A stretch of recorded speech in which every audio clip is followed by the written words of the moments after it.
Hey, I'm Randy, and we're talking about vintage audio again today. You're watching the Cheap Audio Man. Here at the Cheap Audio Man, we help others find high-value hi-fi home theater and headphone products. Ain't nothing more high value than vintage gear sometimes. It's gotten worse lately. So, sit down, grab a cup of coffee, and let's talk about the Yamaha CR800 from 1974.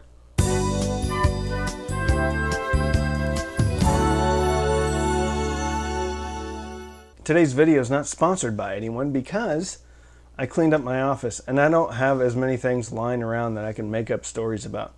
No sponsor.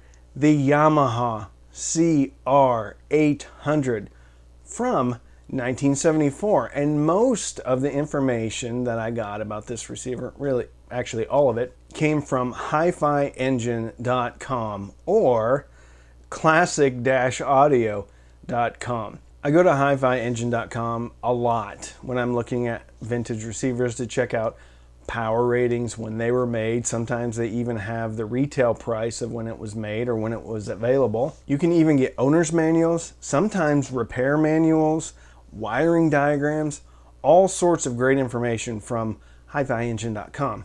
We're not affiliated nor sponsored by Hi-Fi Engine. Classic-audio.com actually had more info on this one. 45 watts a channel into 8 ohms. But this can safely drive 4 to 16 ohm loads and had a claimed THD or total harmonic distortion of 0.1%. Very beautiful. There was some late 70s into maybe 80 Yamahas. The Yamahas that had 20, so like 820, 920, 1020, things like that, changed the design. And that design became more 80s looking. So there were plastic knobs and things like this, where this is gorgeous. Flippy switches, metal dials. Anyway, everything's metal on this thing. The case, even on the top, I'll take some pictures. The case on the top, all wood.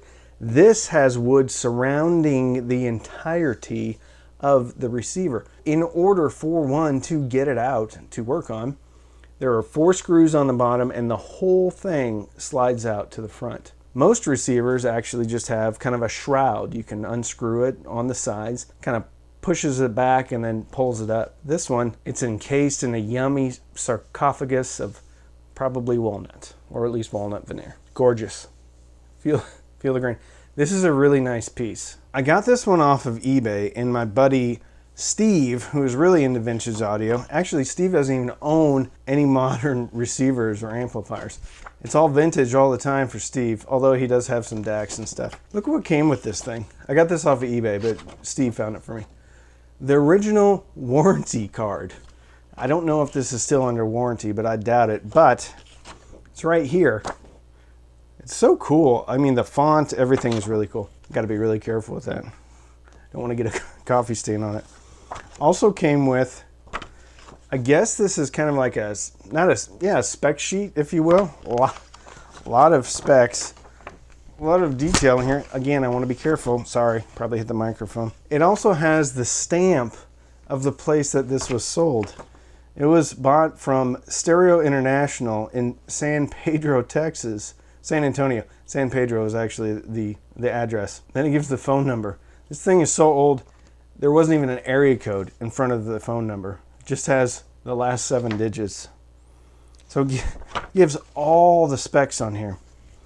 Not only that, the original owner's manual. And it is not thin. There is a ton of information on here. It's very cool. Most of the time, you're not going to get stuff like this with your vintage receivers. Sometimes you'll be lucky to get a vintage receiver without a small family of mice living inside. Normally not rats. Rats take up a little bit more space. Okay, I'm going to put it up here. Underneath this high quality cord from the 1970s. I always get a kick when people talk about you have to have heavy gauge this and power cord this. And then you look at these power cords from the 70s and they're thin, very thin. And none of this stuff from the 70s, I can't say none of it, most of the stuff from the 70s didn't come with any balanced inputs. It was all single-ended. All the time. Most of the time. And guess what? It was good enough back then. How does it sound? It sounds amazing. Amazing. Vintage equipment has a certain vibe to the sound that it puts out. But there is some differences. I was listening to a Pioneer SX3700 and it was great. Awesome. Fantastic. I loved it. I hadn't listened to the Yamaha for a while, so I switched things over to the Yamaha, and I don't know what it was. To me, to my ear, I actually preferred the Yamaha a bit over the Pioneer. For whatever reason, the Yamaha CR800 with its variable loudness dial just seemed a little bit more, not necessarily full, but larger. Imaging seemed to be more definitive. It just seemed more organic. It just seemed bigger.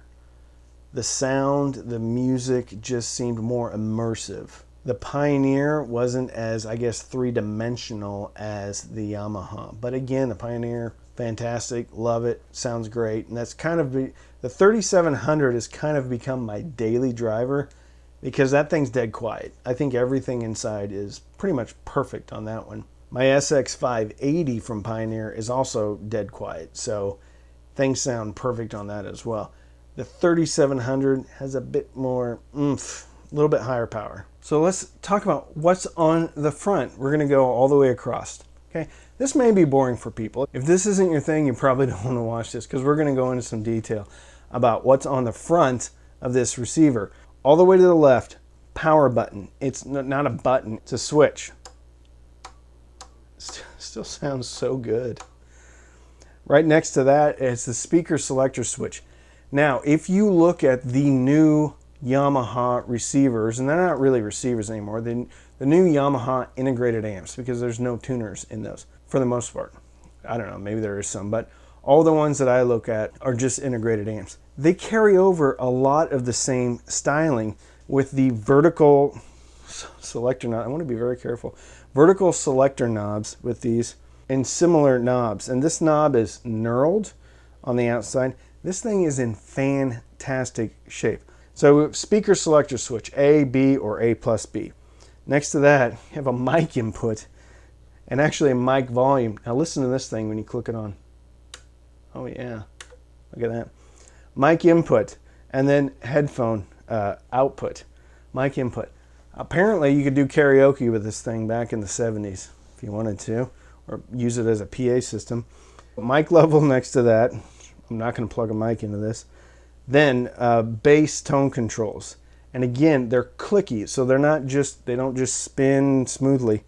These actually click into place, and it is very, very nice. And then on each one, there's a little red dot to tell you exactly where you're at. Next to that, you have treble. Then, one of the things that Yamaha did that I think is awesome, not only did they have a loudness function on their receiver, but this one has a variable loudness function. So the variable loudness knob affects 100 hertz up to plus 10 dB and 1 kilohertz, 1000 hertz plus 5 dB. So that 1000 hertz, that's where those voices are, so you can bump up the voices if you need to. I normally settle in really around 5 if I have the loudness button on, but it's very interesting to hear the difference.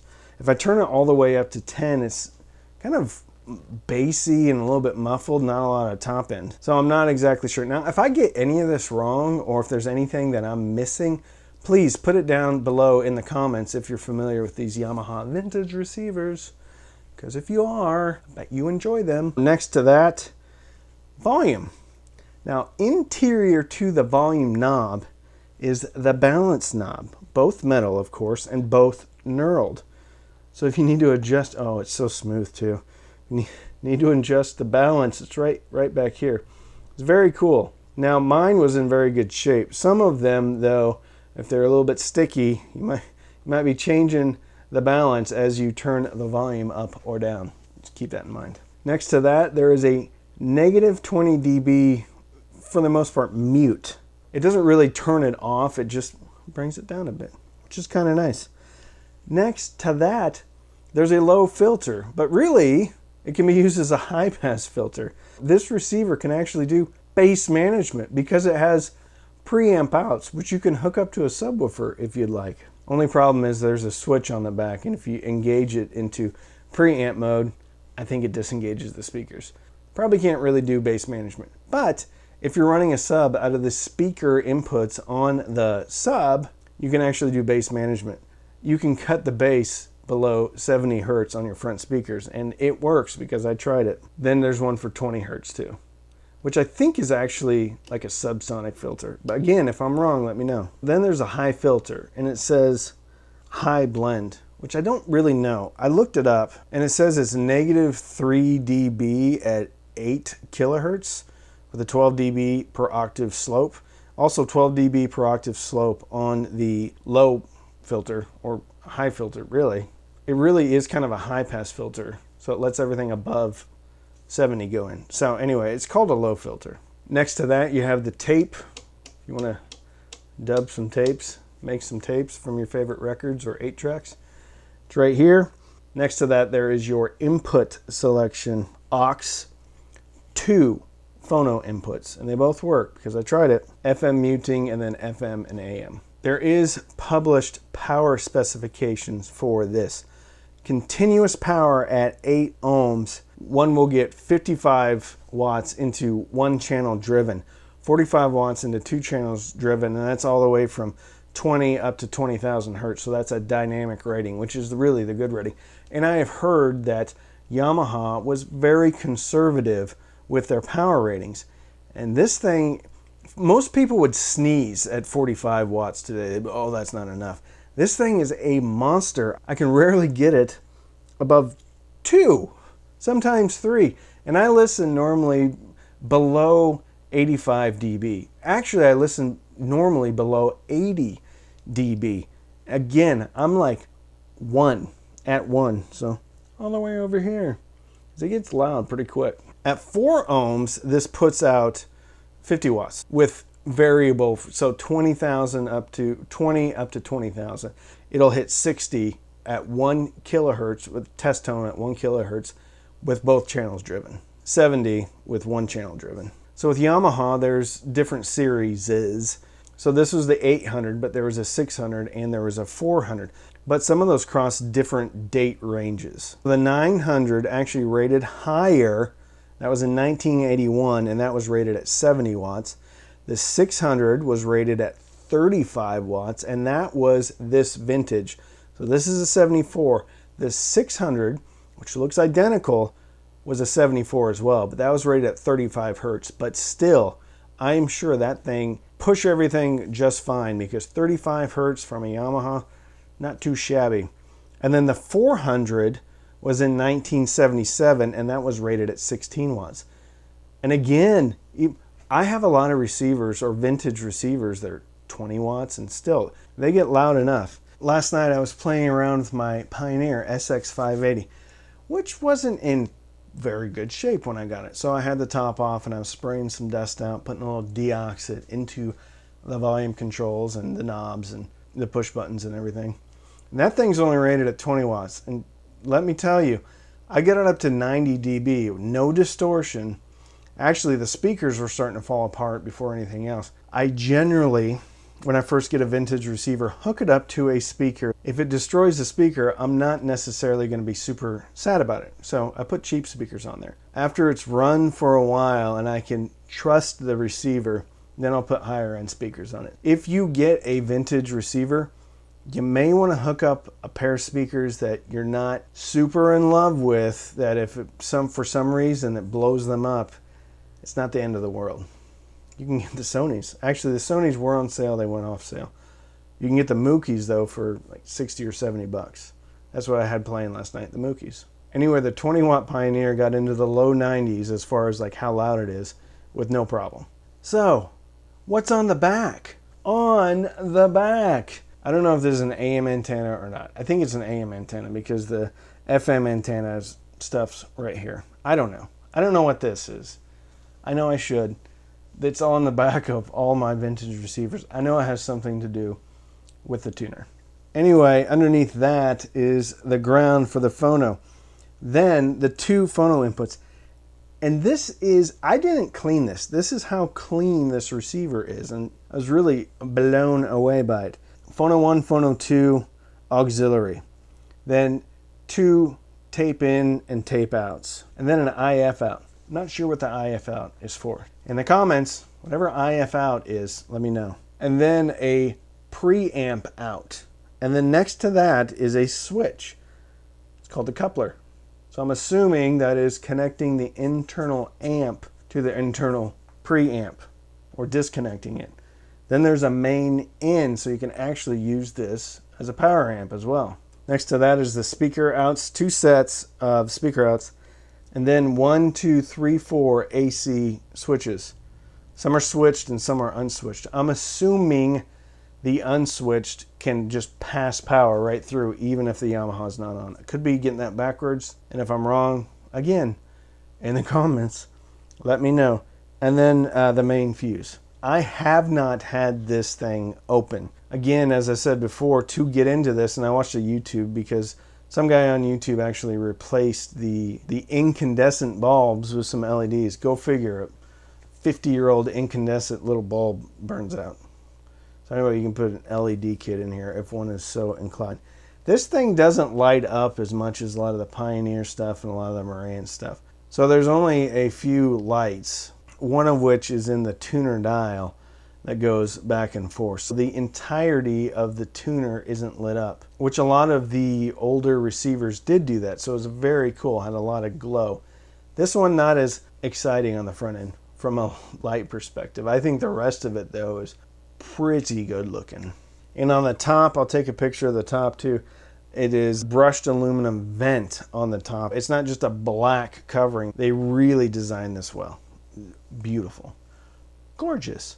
Now mine does have a bit of a hum. In between tracks I can hear it's almost like a, not the ocean, but just kind of like a wind, just a slight little wind. It seems to get a bit louder the longer that I have this running.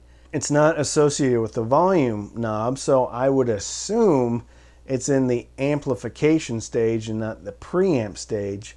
To test this, I ran the preamp outs into another power amplifier, but it was still there. I don't know where the hum is coming from or the hiss, but it's not really a deal breaker for me. Eventually, I would like to get that fixed, but I'm not where I need to be at as far as getting into vintage gear and fixing things. Beyond blowing some dust out and some DACs here and there, I haven't really changed. Now, I take that back. I had that 4-channel Pioneer trash receiver that I literally pulled out of the dump. I did switch out the big filter caps on that one, but it kept tripping the relay anyway. Not that. I actually think I did that correctly because it still ran, but the relay would keep tripping after a while. I'm sure there's a reason for that. So that's pretty much it. If you have a vintage receiver you love, again, put it in the comments. Let's have a discussion. Let's talk about it. If you want to support the channel, you can sign up for my Patreon, patreon.com/cheapaudioman. Every Sunday night we have patron-only Zooms, and we discuss vintage gear a lot on the patron Zooms. There's also a patron-only Facebook group where people, again, discuss vintage gear. Not just vintage gear, all gear. You can also sign up for Amazon Music. There's a link in the description and also the pinned comment. If you sign up, you get a few months for free. I think you can get Disney Plus for free. I get a couple of dollars. I don't have an affiliate link for the Yamaha CR800, but if you can buy one in good shape, I would highly recommend it. So, don't binge watch anything on Netflix or Hulu. Binge listen through your Yamaha CR800 and fill your soul with happiness. With that, I'm Randy. I'm the Cheap Audio Man.